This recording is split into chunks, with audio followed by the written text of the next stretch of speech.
Halo YouTube, ketemu lagi bareng gue PJ. Di video kali ini gue mau sharing tentang alasan kenapa sih gue malah beli XH1 atau XH1 di saat XH2 udah keluar. Sekedar informasi buat teman-teman yang belum tahu, XH1 ini di launching pada tahun 2018. Dan kemarin gue beli kamera XH1 ini di bulan November 2022 seharga 11.800.000.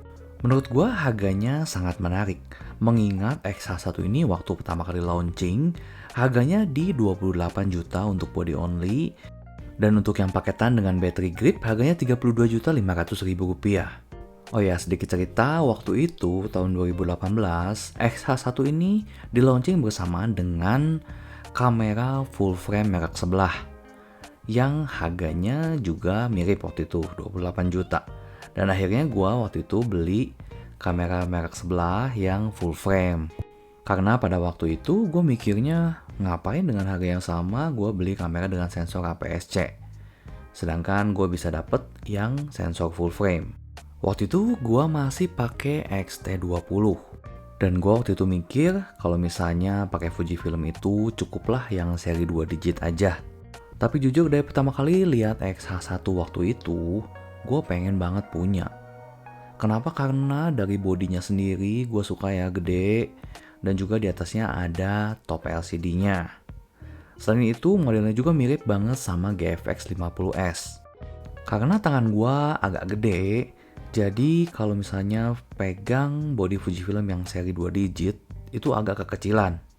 Dan waktu itu gue cobain XH1 di toko, wah dipegangnya enak banget gitu, mantep. Tapi waktu itu gue mikir, aduh sayang banget sih kalau misalnya beli XH1 waktu itu di harga 28 juta, karena harganya sama dengan kamera full frame gue. Dan gue waktu itu memang bertekad untuk gue pengen someday punya XH1 kalau harganya udah masuk akal. Dan akhirnya di tahun 2022 ini gue bisa beli XH1. Sejujurnya gue juga kurang tahu kenapa XH1 ini agak underrated. Harganya cepat banget turun. Sebagai perbandingan, waktu pertama kali rilis kan sama-sama di 28 juta ya. Tapi untuk sekarang, si kamera full frame merek sebelah itu harga secondnya masih di kisaran 20 juta. Sedangkan si XH1 ini harganya udah di 11,8 gue dapat kemarin. Jadi ya gue sih bersyukur ya waktu tahun 2018 gue ngambil keputusan yang tepat. Sebetulnya kalau teman-teman mau cari XH1 juga, itu teman-teman bisa dapat dari harga kisaran 10 jutaan sampai 12. Itu harga normal pasaran di akhir tahun 2022 ini. Sebetulnya gue sendiri udah mantau harga XH1 dari tahun 2021. Dan setelah gue lihat perkembangannya sampai sekarang ternyata harganya masih stabil di kisaran segitu. Bahkan setelah XH2 keluar ternyata XH1-nya itu nggak makin murah, malah agak naik sedikit. Tapi balik lagi yang namanya kamera second itu harganya tergantung sama kondisi. Ini kebetulan banget gue dapet unit yang benar-benar like new. Selain itu aksesorisnya juga masih lengkap dan semuanya original. Oh ya, kalau secara spek sebetulnya XH1 ini masih seimbang dengan X-T2. Tapi XH1 ini punya kelebihan, udah dilengkapi dengan IBIS atau In-Body Image Stabilizer. Dan juga udah touchscreen kalau X-T2 itu belum. Jadi karena kemarin kebetulan X-T20 gua itu laku dibeli sama temen, gue jadi kepikiran untuk upgrade, tapi awalnya itu gue sempat kepikiran untuk beli X-T2. Dipikir-pikir, setelah gue lihat speknya, ternyata nggak berbeda jauh dengan X-T20 yang udah gue punya sebelumnya. Jadi agak sayang aja gitu kalau misalnya upgrade tapi nggak berasa upgrade. Bahkan X-T2 itu belum touchscreen loh, X-T20 malah udah. Akhirnya pilihan jatuh ke XH1 lagi. Karena kalau X-T3 memang agak di luar budget dan juga belum ada IBIS. Karena gue memang ada rencana pengen belajar videografi. Walaupun IBIS di XH1 ini masih IBIS generasi pertama ya untuk kamera mirrorless Fujifilm, tapi buat gue ini udah cukup banget. Untuk foto ngebantu juga di low light supaya gue bisa dapet shutter speed yang rendah tapi nggak getar. Selain itu untuk video juga masih oke banget. Tanpa gimbal masih bisa dapet footage yang cukup stabil. Dan setelah gue pakai sekitar 3 minggu ya, itu gue ngerasa banget ternyata body Fujifilm yang seri high-end atau seri 1 digit, ya walaupun ini kamera lama tapi kamera ini pernah 30 jutaan loh harganya dulu. Ini gue ngerasa banget feel-nya beda ya sama body yang entry level. Secara build quality ini solid banget dan mantep waktu dipegang itu kayak pas aja gitu di tangan gue. Karena kamera Fujifilm yang pernah gue punya sebelumnya itu nggak ada yang punya dial ISO di atasnya. Begitu gue pegang XH1 yang punya dial ISO di atas itu bener-bener ngerasa ngebantu banget. Karena sebelumnya kalau misalnya gue mau rubah ISO itu gue biasanya set ke custom button. Sedangkan kalau sekarang jauh lebih gampang karena tinggal geser dial yang ada di atas bodi kamera aja. Dan yang gue seneng, XH1 ini udah bisa shutter speed 1/8000. Karena kalau di X-T20 itu maksimalnya di 1/4000 detik aja. Kalau dari resolusi sebetulnya sama ya dengan X-T2 dan X-T20, yaitu di 24 megapiksel. Selain itu alasan kenapa gue pilih XH1 dibanding X-T2 karena XH1 ini udah punya film simulation Eterna. Selain itu untuk perekaman video juga udah bisa sampai 4K dan slow motionnya udah bisa sampai 120 fps. Untuk perekaman di 4K-nya itu udah bisa maksimal di 30 fps dan untuk bitrate-nya bisa sampai 200 mbps. Jadi buat gue yang masih baru belajar dan newbie banget di videografi ini cukup banget ya. Ditambah lagi udah bisa juga rekam F-vlog. Oh ya, pertama kali gue cobain si XH1 ini, gue kaget banget karena bunyi shutternya itu bener-bener lembut. Hampir gak kedengeran, padahal itu mechanical shutter loh. Selain itu, XH1 juga udah punya fitur electronic first curtain. Jadi bisa dibilang perpaduan antara mechanical shutter dan electronic shutter. Ini di merek sebelah dipercaya bisa memperpanjang umur dari mechanical shutter. Karena kalau misalnya kita pakai full electronic shutter itu kan kita nggak bisa pakai flash ya. Sedangkan kalau pakai electronic first curtain ini kita masih bisa pakai flash. Selain itu, XH1 juga punya electronic viewfinder yang menurut gua jauh lebih enak dibanding X-T20. Karena punya resolusi yang lebih bagus. XH1 juga udah punya dual slot SD card yang udah mendukung sampai UHS 2. Jadi buat gua yang upgrade dari X-T20 ini berasa upgrade-nya. Karena banyak banget peningkatan yang signifikan. Tapi bukan berarti nggak ada kekurangannya ya. Dari sekitar 3 minggu gua pakai XH1, yang gua rasa baterainya itu boros banget. Walaupun menggunakan tipe baterai yang sama dengan X-T20 atau X-T2 juga sama, tapi gua berasa ini jauh lebih boros. Mungkin karena ada IBIS-nya ya, jadi bikin lebih boros ke baterainya.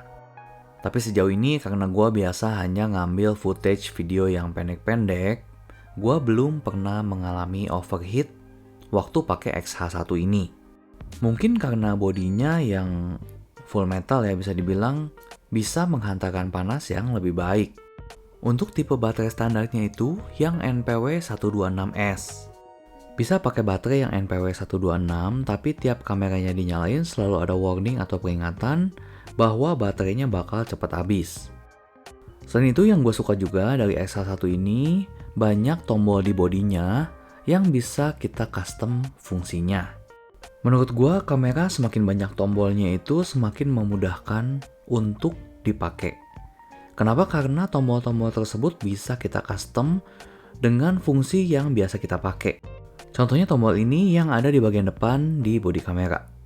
Gue biasa rubah fungsinya ke focus check, yaitu untuk ngezoom kalau misalnya pakai lensa manual, supaya bisa lebih presisi pas ngatur fokusnya. Dan ini juga alasannya kenapa gua nggak beli seri terbaru XH yang XH2, karena gua rasa cukup overkill untuk kebutuhan gua. Gua sekarang lagi seneng pakai lensa manual, jadi kamera dengan AF cepat itu buat gua mubazir. Selain directional button atau tombol atas bawah kiri kanan, XH1 juga udah dilengkapi dengan joystick, atau yang Fujifilm sebutnya focus lever. Untuk tombol-tombol lainnya kurang lebih mirip ya dengan seri Fujifilm lainnya.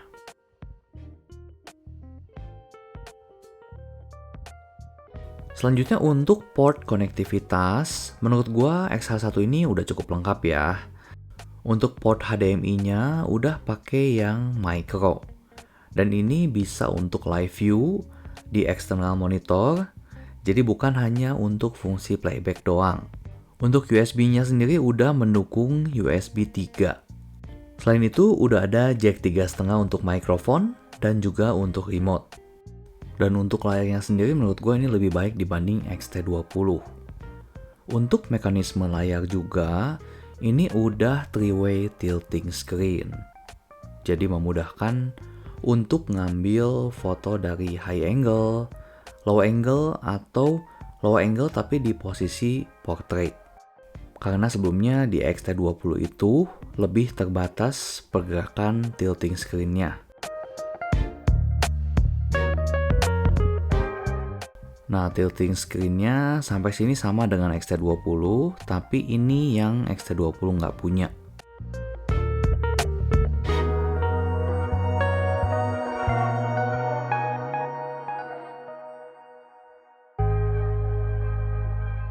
Nah, jadi kalau misalnya kita mau ngambil foto low angle tapi di posisi portrait, ini lebih memudahkan lagi.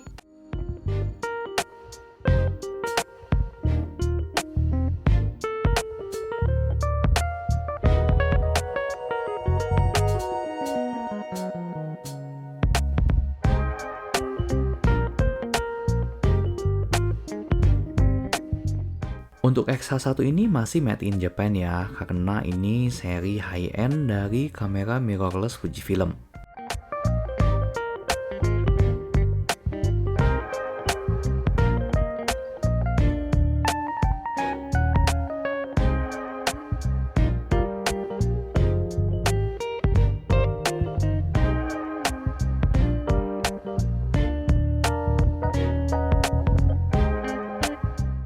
Dan satu lagi alasan kuat gua kenapa gua ngambil XH1 yaitu karena ada top LCD ini. Ini yang bikin kelihatan profesional banget gitu kameranya. Selain itu memang fungsinya juga penting. Karena kita bisa lihat settingan kamera tanpa harus lihat ke layar utama. Untuk top plate LCD ini bisa kita custom juga untuk menampilkan data apa aja. Total ada 8 informasi yang bisa ditampilin di top LCD ini. Menurut gue ini yang bikin seri XH itu beda dengan seri Fujifilm lainnya. Terbukti XH2 pun masih punya top LCD. Nah ini mungkin supaya bisa lebih irit baterainya, teman-teman bisa matiin LCD atau layar utamanya dan hanya lihat settingan dari top LCD ini aja. Karena di sini kita bisa lihat juga dynamic range, white balance, film simulation, dan juga kapasitas baterai. Untuk tampilan top LCD ini bisa kita pilih mau backgroundnya hitam dan teksnya putih atau backgroundnya putih teksnya hitam.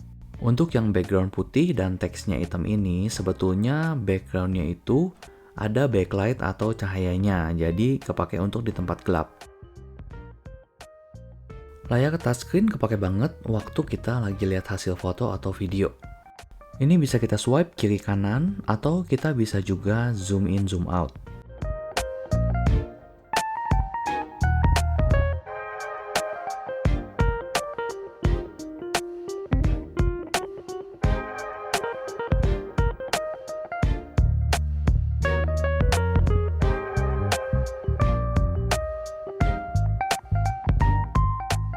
Dengan joystick atau focus lever tadi, untuk mengubah titik fokus jadi lebih gampang dan lebih cepat.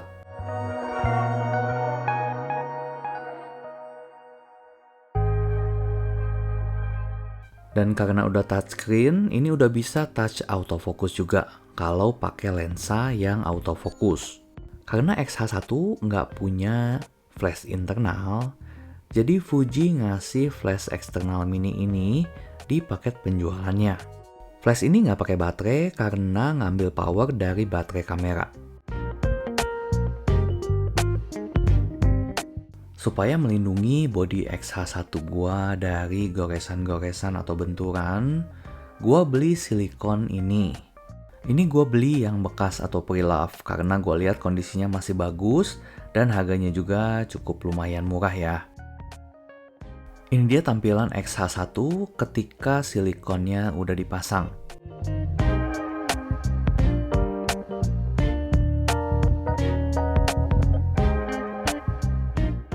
Ini untuk cetakannya cukup presisi ya.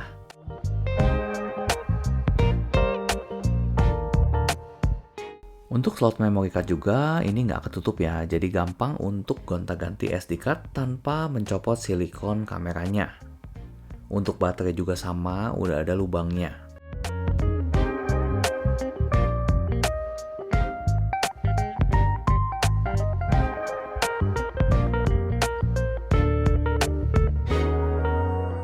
Cuman yang gua kurang suka, ini di bagian ini agak gampang kebuka karena memang udah nggak ada tumpuan yang nyambung ke bagian atasnya. Waktu pertama kali gua beli, gua kira ini karena second, jadi udah agak melar. Tapi gua iseng lihat review dari orang yang beli baru juga, ternyata memang bagian ininya itu gampang kebuka. Jadi gua akalin dengan gua pasang baut ini di tripod mount yang ada di bawah kamera. Ini gue bikin dari dudukan action cam. Kebetulan lubangnya sama, ukuran 1/4 inch. Jadi ini tinggal gue modifikasi sedikit dan gue potong. Supaya silikonnya itu bisa nempel ke bodi kamera dan gak gampang kebuka. Selanjutnya gue juga ganti screen guard yang lama ini. Kebetulan ini masih screen guard biasa ya, belum tempered glass. Dan ini masangnya juga agak kurang rapi, di dalamnya banyak debu keperangkap. Ketika gue copot screen guard yang lama, ternyata layarnya masih mulus banget. Dan ini tampilannya setelah gue ganti ke tempered glass. Buat teman-teman yang sama-sama pakai X-H1 juga, untuk silikon dan tempered glassnya bakal gue taruh link pembeliannya di bawah. Nah itu tadi alasan gue kenapa beli X-H1, padahal X-H2 baru keluar. Balik lagi ke kebutuhan gua pribadi. Untuk foto dan video tipis-tipis, menurut gua X-H1 ini masih sangat mumpuni. Apalagi buat gua yang kebetulan lensanya manual semua. IBIS-nya menurut gua sangat membantu baik di foto maupun video. Tapi mungkin buat temen-temen yang lebih butuh teknologi AF yang terbaru, mungkin temen-temen bisa consider untuk beli X-T3 atau XS10 aja. Atau XE4 yang merupakan body X-Trans 4 yang termurah. Tapi jujur buat gua sangat puas dengan X-H1 ini. Dari segi fitur udah sangat sesuai dengan harganya sekarang. Yang ada di kisaran 11-12 juta. Menurut gua ini pilihan menarik kalau misalnya teman-teman punya budget lebih yang tadinya punya rencana beli X-T2. Dengan nambah 1-1,5 juta, teman-teman udah bisa dapat kamera yang punya IBIS.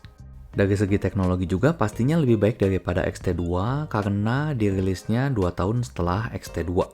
Untuk contoh hasil foto dan video bakal gua share di video selanjutnya. Sampai sini dulu videonya, semoga informasinya bisa bermanfaat buat teman-teman. Kalau masih ada pertanyaan, teman-teman bisa tulis di kolom komentar di bawah. Sampai ketemu di video selanjutnya. Thank you, bye-bye.